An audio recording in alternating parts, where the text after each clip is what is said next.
$8.6 billion. That is the price tag of a sudden, massive military transaction currently unfolding in the Middle East.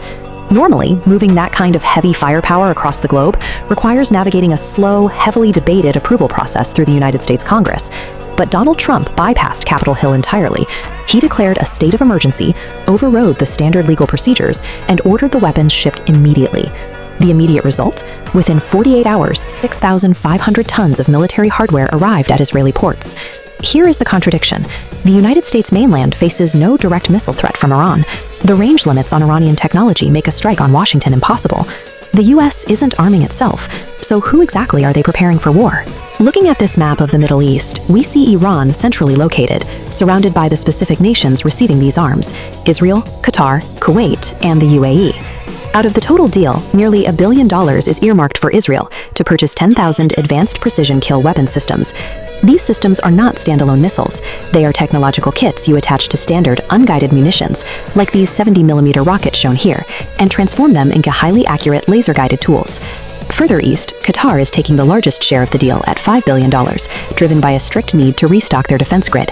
During recent Iranian strikes, Qatar exhausted much of its existing stockpile. Now, the bulk of their budget goes towards acquiring fresh Patriot air defense batteries. The United States is methodically upgrading both the offensive precision and defensive shielding of nations that have already been in Iran's crosshairs. This schematic breaks down Kuwait's $2.5 billion purchase, an integrated battle command system, functioning as a central technological node.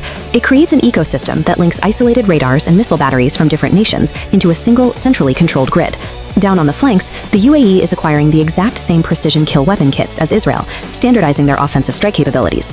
Meanwhile, Saudi Arabia is bolstering its own perimeter with 13,000 Pakistani troops and active squadrons of F-16 fighter jets. Every single one of these heavily armed buyers shares a distinct geographic trait. Together, they form a continuous physical ring around Iran's borders.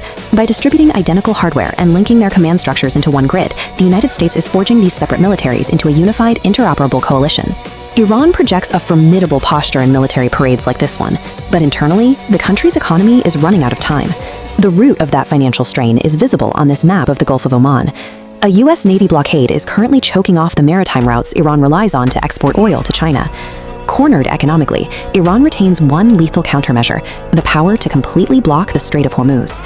For nations like Qatar, Bahrain, the UAE, and Kuwait, maritime shipping is the lifeblood of their wealth.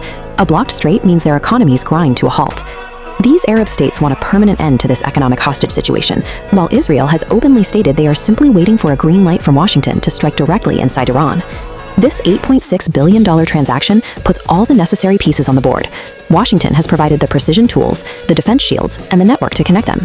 The arms deal is a calculated ultimatum. If the United States initiates a decisive strike to neutralize Iran, the Gulf states are now fully equipped and expected to join the fight.